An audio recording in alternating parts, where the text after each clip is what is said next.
Continue on. Last week, as Craig shared, Jesus showed off some signs.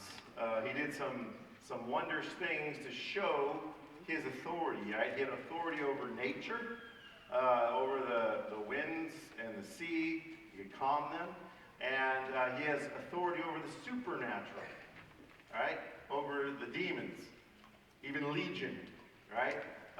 This great, powerful group of demons that were controlling him, and Jesus had control over them. He has authority over that. And Luke is bringing this out in the story. Today, we're telling a story that many of you probably know, but a story of Jairus, who was a synagogue leader. I'm just going to give you a little recap before we read it, but a synopsis.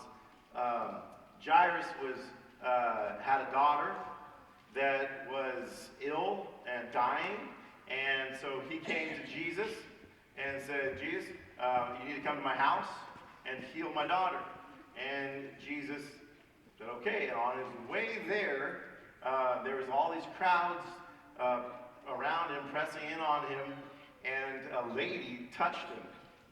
A lady who had been hemorrhaging for 12 years. And Jesus stopped and said, who touched me? Right? And they're like, well, there's all these people, lots of people touching you. Jesus, what are you thinking? And Jesus says, no, power just went out from me. Somebody was just healed. And so finally, this woman fesses up and says that it was her, and she did it. And so as Jesus takes this time out to talk to this woman and tell her, daughter, your faith has saved you, go in peace, somebody from Jairus' household comes and says, don't bother the teacher anymore. He doesn't need to come to the house. Your daughter's dead. And that kind of could have stopped everything, right? But Jesus says to Jairus, just have faith. Don't be afraid, and she'll be saved.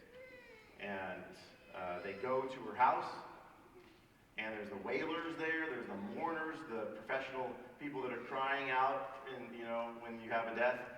And he says, look, she's not dead. You don't need to cry.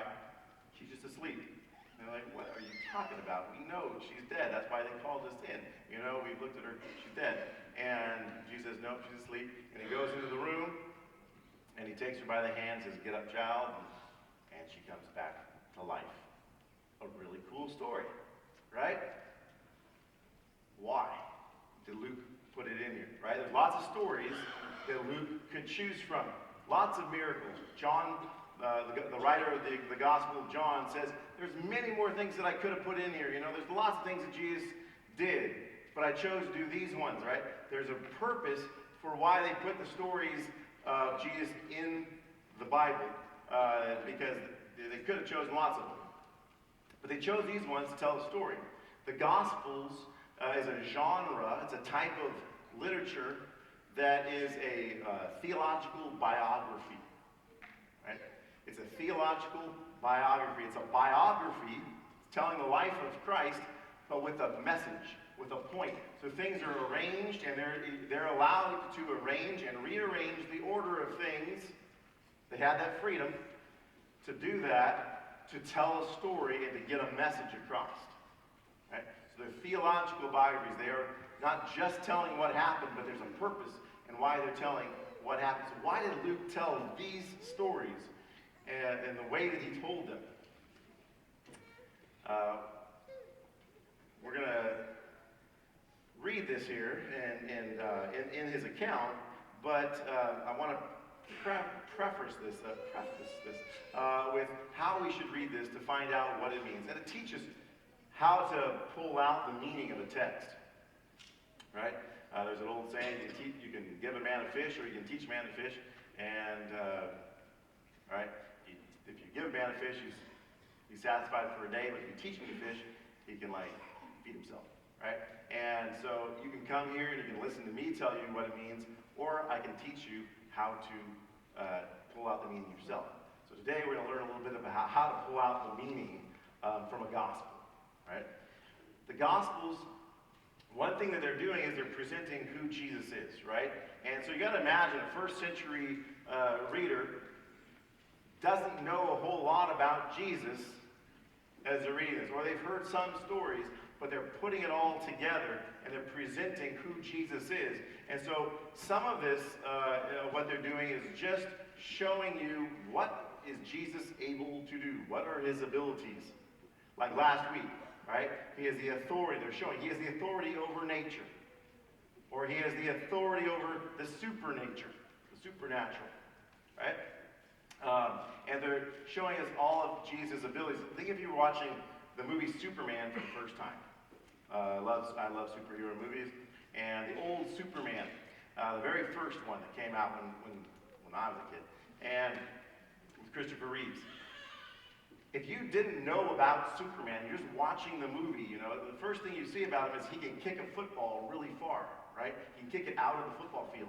And you go, oh, wow, this guy, he's strong, he's got a powerful kick. And then he's running, you know, fast through the cornfields of Kansas. Yeah. And man, this guy is fast, right? But you still don't know that he can fly yet. You're just like, you're learning about Jesus, about Superman, who was a Jesus figure, as, you know, it goes along. And then he can fly, and then you learn that he has heat ray vision, and he can see through things, and he can stop a bullet, you know, off his chest. And you learn all of these things about him as you go, all the different powers and abilities that he has. And that's what Luke is doing as he's going through. He's showing us more and more of what Jesus is, what it means that he is Lord, what it means that he is God, and then they just keep showing us more and more of his powers and abilities. But when we come to the story of Jairus, he's already healed people. So, you know, going to heal a girl is not new. He's already showed his authority over nature and things like that. He's shown his authority to forgive sins. He's shown us that he's the Lord of the Sabbath. He's already raised somebody from the dead, so even though that she dies and he brings her back to life, remember, if you think back a few months, there was a boy that was in a funeral route in a coffin, dead, and a woman's son, a widow's son, and Jesus brought him back to life. So he's already raised somebody from the dead. So we're not learning that he has the power over death here. It's not a new thing. So what are we learning new about Jesus? We're not really learning anything new about him in this story. But that would be one thing that we would look for when we're reading the Gospels, trying to say, okay, what is the Gospel telling us new about Jesus? Well, we're not really learning anything new. Another way to try and figure out what the point that Luke is trying to make is to look at the response that people have. If you're trying to find out what's the point of this story, look at how people reacted or responded. Right? You see, like when Jesus healed the man, the paralytic, that they lowered through the roof. And he says, your sins are forgiven, right? And they're reacting. Who can forgive sins but God alone?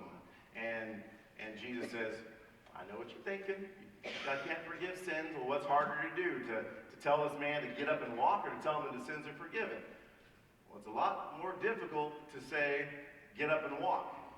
Because then you know if he's lying, or if he has the ability to do that or not. To say your sins are forgiven, no one knows if his sins are forgiven or not, right? But to show you that I have the power to forgive sins, get up and walk. He gets up and walks and see, I've got the authority to forgive sins, right? And we see their reaction and their response, like, wow, Jesus, you know, we're learning Jesus has the authority to forgive sins, and that makes him God.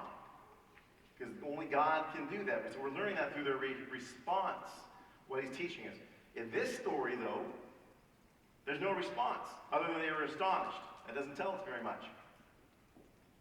So as I was preparing this sermon today, I'm like, what is Luke trying to communicate to us through this story? We're not learning anything new about Jesus. We're not getting a response, so we're like, what is the reaction? And we're not learning anything from that. So what we have to do is look a little bit more internally in the story. And there's actually a comparison going on. He's comparing the woman that's bleeding with Jairus. Both of these stories are not just, they didn't just happen around the same time, but Luke puts them together, they're intertwined. Right? How are they intertwined? The woman had been bleeding for 12 years. The story tells us that the child is 12 years old. That's not coincidence. Okay? This lady's been suffering for 12 years. This child's life is dying now after 12 years. He calls, when she is healed, he calls her daughter. Well, it's a daughter that he's going to heal, right? It's not coincidence. When Jairus comes to Jesus, he prostrates himself in front of Jesus on the ground. With the woman, she comes from behind. And they point that out in the story. It's not a coincidence. And Luke is putting those details in there on purpose. He's trying to draw us into this comparison and contrast between these two people. One was public, and she was trying to do things privately. Right? And then the word for healing in both of these cases is the word sozo in Greek, which is salvation, saved. It's not the typical word therapeuo, which is to heal, that is used. There's even another one too. There's two other words for healing that they use more often, but in this case, they use the word salvation. It's not translated that way in your Bible, but that is the Greek word that is being used. So he says that the woman, daughter, your faith has healed you. Your faith has saved you. Go in peace. And when he says to Jairus, he says, don't be afraid. Have faith, and she will be saved. She will be healed. The word saved can be used for healing, but it's usually more for our salvation. Right? He uses the same word and the same basic kind of phrase about faith and salvation together in both of these situations. He's trying to draw us to connect these two stories. So we see there's some reason why he's connecting these stories. Why is he connecting these stories? Another thing that helps us as we go into to reading the text to try and pull out the meaning is what we need to do is try and think like a first century reader. Read like you're reading this for the first time. We miss so much because we know the stories, we've heard them as kids, we've seen the flannel graphs, and we're kind of familiar with these things. And so we don't read them as if we're hearing them for the first time. And if we try and think, okay, what would somebody hearing this for the first time be thinking? That will help us to react and respond. And our reaction and our response is what Luke is trying to teach us from. Okay, so let's go through and let's read the story and think of it as you're hearing it just for the very first time. Okay. It says, let's pray before we read. Lord God, I ask that your word, the Bible, your truth, will speak to us today. We've all come this morning with different circumstances. Different things are going on in our life. I pray that you help us to focus, and I pray that you help us to apply this to our lives how you want us to apply it to our lives. May we hear from your Spirit this morning. Draw conviction where we need to draw conviction. Help us to appreciate you where we don't maybe appreciate you, where we've kind of forgotten to appreciate you. Help us to love others where we maybe are lacking in love for others. Whatever it is that you're drawing us to, Lord, as we read and study your text, we pray that your message will sink into our hearts and transform us this morning. In Jesus' name, amen. So Luke 8:40 says, now when Jesus returned, a crowd welcomed him. Where is he returning from? He's returning from casting the demon out of the man last week. And what happened at the end of the story last week is that they were asking Jesus to leave, right? Because he destroyed all their pigs, right? Their livelihood, all dying, right? So like, gosh, this guy, we don't want this guy around. Get away from us, right? And so they kick him out. And so he goes back across the Sea of Galilee, and now he comes to people that are welcoming him, right? And they were wanting, they've been waiting for him, expecting him, right? There's this crowd there. And a man named Jairus, a ruler of the synagogue, came and fell at Jesus' feet, pleading with him to come to his house, because his only daughter, a girl of about 12, was dying. As Jesus was on his way, the crowd almost crushed him, right? They're pressing in so much. So what do we learn about Jairus? Okay, we were just hearing this for the first time. We hear Jairus, he's a ruler of the synagogue. So he's a prestigious person. He's a prominent, respected person, right? He either was highly religious, maybe leading the synagogue, or he's just a wealthy person, and so he had the synagogue at his house. He had a large enough house, so where they gathered together was at his place. We don't know for sure, but either way, he was prominent religiously and respected, right? And his 12-year-old daughter is dying. And you can imagine the pain. We see the grief. This man who is respected falls and prostrates himself in front of Jesus and at his feet, pleading with him, imploring him to come to his house and heal his daughter. So as we start to read this, we see there's urgency. We got to feel that urgency, right? This girl's dying. Not just that she's sick, she's dying, right? And it's so desperate that he's pleading for Jesus. This prominent man humbles himself in this way. Okay, so we got to feel that urgency. That's what Luke wants us to get. This feeling of urgency. All right, Jesus has to get there. He needs to get going. Right? And so he goes, these crowds are pressing in on him. You think, oh gosh, how is he going to get there? How is he going to get there? All these crowds is going to make it hard for him to get there. Right? Now, Jesus could have just said, Jairus, your faith saved your daughter. Right? She's healed. We already learned this in Luke, that Jesus could heal from a distance. He didn't have to go to her house. Right? So when Jairus said, my daughter is at home, please come, he could have said, I don't need to go there. She's healed. Right? So why did Jesus go? It's so that all this story could happen. Right? What he's trying to teach us, what Luke's trying to teach us through these events. Okay? And so we'll keep going. Verse 43. It says, there's a woman there who had been subject to bleeding for 12 years, but no one could heal her. She came up behind him and touched the edge of his cloak, and immediately her bleeding stopped. So imagine this, because the word here, when they're talking about bleeding, it goes back to the Leviticus. Same word in Leviticus. It had to do with a woman's menstruation. Sorry for saying that on stage, but so it's probably a uterine bleeding, and she's been bleeding out for 12 years, and she's gone to lots of doctors, and she has not been able. Nobody's been able to help her. Okay, so we find this helpless woman, hopeless woman, right?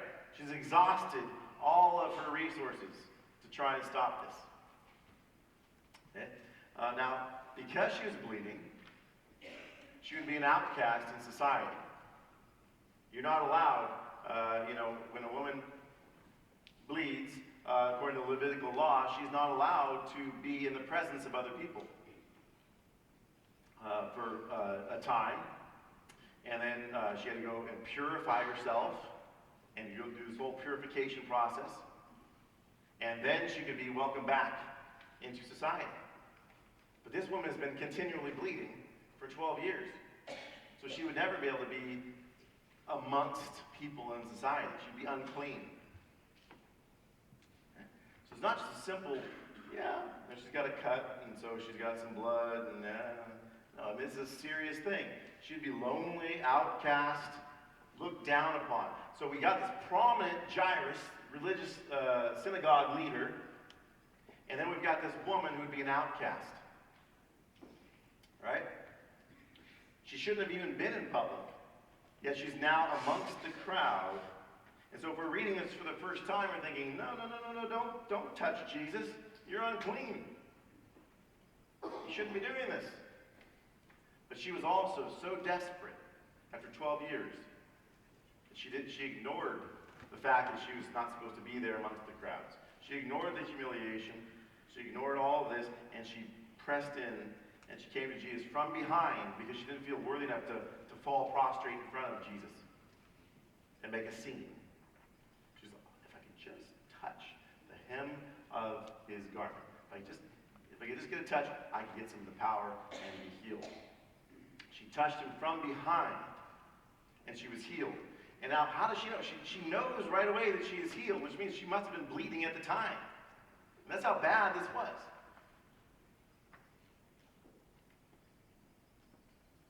Bleeding stopped, it says. And then we continue on in verse 45. Jesus says, "Who touched me?" When they all denied it, "I didn't touch you, I didn't touch you." Right? Peter said, "Master, the people are crowding and pressing against you." Right? But Jesus said, "Someone touched me. I know the power has gone out from me." Then the woman, seeing that she could not go unnoticed, came trembling at his feet. "I've been caught. I touched the holy man." Right? Like, she's hoping that, just move on. She's probably thinking, just move on, Jesus. Just keep going. Go. You know, just so I can slip back into, so no one notices me. But no, Jesus kept saying, "No, somebody here touched me." Jesus kept pressing the issue. Right? Somebody, who touched me? Come on. Somebody fess up. And the woman realized, I can't get out of this. Jesus isn't giving up. He's relentless. And so she comes forward. Right? The woman, seeing that she could not go unnoticed, came trembling and fell at his feet. In the presence of all the people, she told why she had touched him. How humiliating, you know? And how she had been instantly healed. And then he said to her, "Daughter." The word daughter, so beautiful. Right? The restoration there. Daughter, your faith has healed you. Go in peace. Right? As we're reading the story for the first time, we're thinking this woman should never have touched him. We think, yeah, Jairus deserves Jesus to go with him to the house. He's a good guy. This woman, I don't know what's causing her bleeding, but, according to the Proverbs and stuff like that, if bad stuff's happened in your life, it's because of sin, right? That was the Jewish mentality. They forgot Job. Job was written to show us that, bad things happen to good people too. That God has other things going on in this world.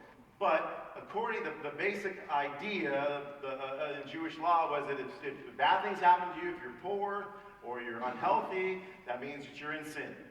But if good things are happening to you, if you have health and wealth, that's because you're living righteously. So this woman, who could not get relief for 12 years, must be doing something wrong in her life. But that's not what Jesus said. Daughter, your faith has healed you. Your faith has saved you. Go in peace. All right, so we'll continue reading the story in verse 49. While Jesus was still speaking, someone came from the house of Jairus, the synagogue ruler. "Your daughter is dead," he said. "Don't bother the teacher anymore." Right? And if we're hearing this for the first time, we're thinking, yeah, because he spent all his time with this woman. He didn't need to spend so much time there. Who cares who touched him? Who cares? Yeah, she was healed. Fine, just keep moving. This girl is dying. You're missing the urgency, Jesus. You need to keep going to Jairus' house. But he stopped and he spent all of this time trying to call this woman out. We just read through the story too fast. We miss the feelings and the emotion that Luke is trying to draw out. So as we read, we got to pull this out. We got to try and feel this, feel what Luke wants us to feel. As your daughter's dead, Jesus said to Jairus, "Don't be afraid. Just believe, and she'll be healed. She'll be saved." When he arrived at the house of Jairus, he did not let anyone go in with him except Peter, John, and James, and the child's father and mother. Meanwhile, all the people were wailing and mourning for her. "Stop wailing," Jesus said. "She's not dead, but asleep." They laughed at him, knowing that she was dead. But he took her by the hand and said, "My child, get up." Her spirit returned, and at once she stood up. Then Jesus told them to give her something to eat. Her parents were astonished, but he ordered them not to tell anyone what had happened. Perhaps because he didn't want everybody to start, saying, "Hey, will you raise my loved one from the dead?" But he said, this one story, he said, don't tell them about this one. So what do we learn from this story? What we see here is that there were a lot of different people that were trying to limit Jesus. Right? We've got Jairus thinking he has to go to Jesus' house. Jesus can't heal from a distance. Right? The person who came from Jairus' house limited Jesus. Jesus might be able to heal, maybe. I'm not sure he believed that even. But but she's dead now, so it's over. It's done. Don't bother him anymore. He's limited to what he can do. Right? The people laughed at Jesus. You don't know what you're talking about. They limited Jesus' knowledge. Right? The bleeding woman even limited Jesus to Jesus will care about other people, but he doesn't care about me. Right? He wouldn't touch me, so I'm going to touch him. Right? Different people are limiting Jesus in the story. And as we compare, the woman and Jairus, as I already did, we see that Jesus, Luke, in how he writes this, is using the woman as a model of faith for Jairus. See, Jesus does this all the time. He flips the order of things. There's a great book called The Upside Down Kingdom, whereas Jesus flipped the kingdom upside down. Right? He came to the poor. He came to the outcasts. He came to the sinners. He didn't go to the religious elite. Right? He used fishermen. It's an upside-down kingdom. And they're flipping the story here because we're expecting, the religious leader, the synagogue leader, to be the model. And he was not bad. He's not put down in the story. But the woman is the one who pushed past all the limits. Right? The limits of the crowd. The limits of the social embarrassment. The limits of even the law. Right? She says, no. Jesus is the one who has the power to heal. I need to go to him. He is my only hope. And she pushed past the limits. And that's what Jesus was saying. Your faith has healed you. Faith that says, I'm going to push past the limits. I'm going to ignore what in my mind is limiting me. I'm going to say, no, I'm pursuing Jesus. And she pursued him. She touched him. And that's the kind of faith Jesus said to Jairus, you need to have that. Right? Don't be afraid. Your daughter was dead. Don't be afraid. Have faith. Push past the limits of what these guys are telling you. They're saying, don't go back. Don't bother the teacher. No, let's keep going. Doesn't matter what people are saying. Keep going. We're going to go to your house. When the wailers, the mourners are laughing, ignore them. It's not important. Keep your eyes focused on me. Right? So the first point I want to draw out there, I think Luke is teaching us, is that faith doesn't limit Jesus. We tend to let people without faith limit us, don't we? There's different ways that we limit Jesus ourselves. We listen to people that don't have faith tell us how we're supposed to live life. Why are we going to people who don't have faith and listening to them? Listen to Jesus. But we also, we tend to get embarrassed by people, or shy around people with our faith. What are they going to laugh at me because I'm a Christian? And we limit what God can do. I'm not going to talk to that person. I'm not going to share my faith with them because they might laugh at me. They might persecute me or whatever. And we limit what God might be wanting to do in their life. Paul said in Romans 1:16, I am not ashamed of the gospel, for it is the power of salvation for all who believe. Are we ashamed of the gospel? Or can we, like Paul said, I'm not ashamed of the gospel, because I've got the power of life. I have the power. Because I have the gospel. I've got the good news. This is good news. Do we believe that? Are we going to share that with people? Or are we going to be limited? We also tend to let natural limitations stop supernatural requests. We're not going to ask for this because God can't do that. And our faith is limited. And we put limits on what God can do. We also tend to try and make God fit our agenda. God has to work in this way. He has to heal this person right now. He has to give me this money right now. He has to do this good thing in my life right now, because that's my agenda. What we learn in this story is Jesus is sovereign, and he's got his own agenda. He's got his own schedule. He's got his own time. He's got some sovereign plan that he is working out in this world, and we're just part of it. Right? We want to fit into his sovereign plan, what he is doing. Jairus could have easily said, Jesus, why are you talking to this woman? Why are you spending time with this woman? Right? We have places to go. You agreed to come to my house, that my daughter is dying. You don't understand the time.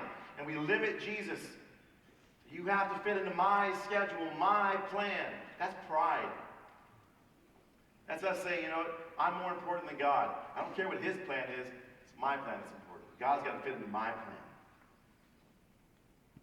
Right? We can't make God fit our agenda. So faith doesn't limit Jesus. Our prayers can be limited. There's a great story that in one of our chapels at Talbot in seminary, a guy named Bernie May. He's the president of the seed company that raises money and prayer warriors for Wycliffe Bible translators, to get the Bible translated into people groups so that people can hear the Bible in their heart language, to hear it in the language that they know, they were born into. Right? And he was reading in 1981 in this book, this ethnologue, this a publication that listed the world's known languages and the availability of scripture in each of these languages. And he found this one people group, right? Even though there were 3,000 unreached groups, there was this one group called the Dubu. And he was telling us this story. He decided, I'm going to pray for this group. My wife and I, we're going to commit to praying that the Bible will get translated for the Dubu people in Indonesia. Right? Because nobody's going to claim this group. Nobody's going to take this group on to pray for, because this is going to take a long time, because they're so small that they're a low priority. When Wycliffe, they only get so many Bible translators, right, who are willing to go and be missionaries and translate the Bible. And there's 3,000 languages that need the Bible translated into them still. So, this small group is going to be on it's going to be a long time before they get the Bible. So there's bigger groups that are going to go to first. So my wife and I, we're going to adopt this Dubu people, and we're going to pray for them. Pray for Bible translation. He prayed for 8 years. Nothing was happening. Right? And then God prompted him while he was praying. He gave him a new thought. He says, pray specifically that one or more of the Dubu people would travel outside of their isolated village to an Indonesian city where they could hear the gospel, where they would hear the gospel. Right? And that made sense to Bernie, so he started praying that way. He's in America praying for some small, insignificant tribe across the world, praying that somebody from that tribe would leave, go to the city, hear the gospel, and return. And it was a year later, he met a pilot who was flying for, I think, Mission Aviation Fellowship in that area. And he says, hey, do you know the Dubu people? And this guy told him, yeah. Did you know that a year ago, same time that Bernie started praying for this, a guy left the village, went to the city, heard the gospel, became a Christian. He's come back, told his village about what he had learned, and the whole village came to know the Lord. And now people are going from that village, a few people were going to learn how to translate the Bible into their language. Does God answer prayer? Do we put limits on God, though, and say, oh, God, you can't do this? Prayer life can be exciting when we start to say, God, you have no limits. Time, space, doesn't limit God. Geography doesn't limit God. What is God calling you to pray for? Let's start praying that we have to have 2 services. That Hillsboro can be reached. That, the unsaved and the unchurched in Hillsboro, there's plenty of them. That we can have 3 services here. Let's pray for that. Pray that this church fills up so much that we can't only have 1 service. It's nice to see everybody at 1 service. Nice to be able to see everybody when we come. But praise God if we have to go to 2 services, we can't fit in 1. Because the unsaved are being saved. They're finding Jesus. Let's start praying for that, if we're not already. What limits have we put on Jesus? The second point, very short, Jesus does not limit his love. Jesus doesn't limit his love. We tend to limit our love for others. Don't we? We love this person, but we're not that person. In this story, they love the religious leader, but not the woman who was bleeding. Jesus does not limit his love. The woman felt like even that, yeah, he probably limits his love towards me. He doesn't love me the same way he loves somebody else. And we tend to do that. We limit Jesus' love for others. Yeah, maybe God loves them, but I don't have to love them. And we favor people over other people. We need to not limit our love for others. Be the model of Jesus, who looked at this woman, didn't see her bleeding, saw her as a daughter. Didn't see her as an outcast. Restored her. Right? Do we see people's potential in Christ? Do we love everybody? Or do we only love people who are comfortable to love? And then we also tend to question God's love for us. Right? We put limits on God's love. God doesn't love me. Yeah, he loves maybe those people because they're better than I am. Right? Jesus said, earlier in Luke, it's not the healthy who need a doctor, but the sick. I've not come to call the righteous, but sinners to repentance. That's Jesus' own words. So you say, I'm not good enough for Jesus to love me. That's who Jesus loves. Jesus loves you. If you recognize that you're not good enough, you're in the right place. That's where Jesus says, I do. I love every person. I love you. And Jesus came for you. Jesus died for you. I have to be reminded of that a lot more than we probably need to, but we're humans. And a lot of times we can start to feel like, I'm not worth anything. I'm not important. Take the shape class on Wednesday. Find out you've got spiritual gifts. You've got things that God has placed in you. got experiences that God will use. Just like he used this woman, hemorrhaging for 12 years, an outcast, and God used her as a model of faith for us and for Jairus. God will use whatever circumstances you've gone through, you've been in, whether it's your fault or somebody else's fault. God's going to use it. Come discover how God wants to use you in this new year. What is God going to do in your life? How is God going to use you? Let this be a year without limits, where we don't limit God, we don't limit what God can do, and we don't limit what he's going to do through us. Let's see God do some amazing things. Let's pray.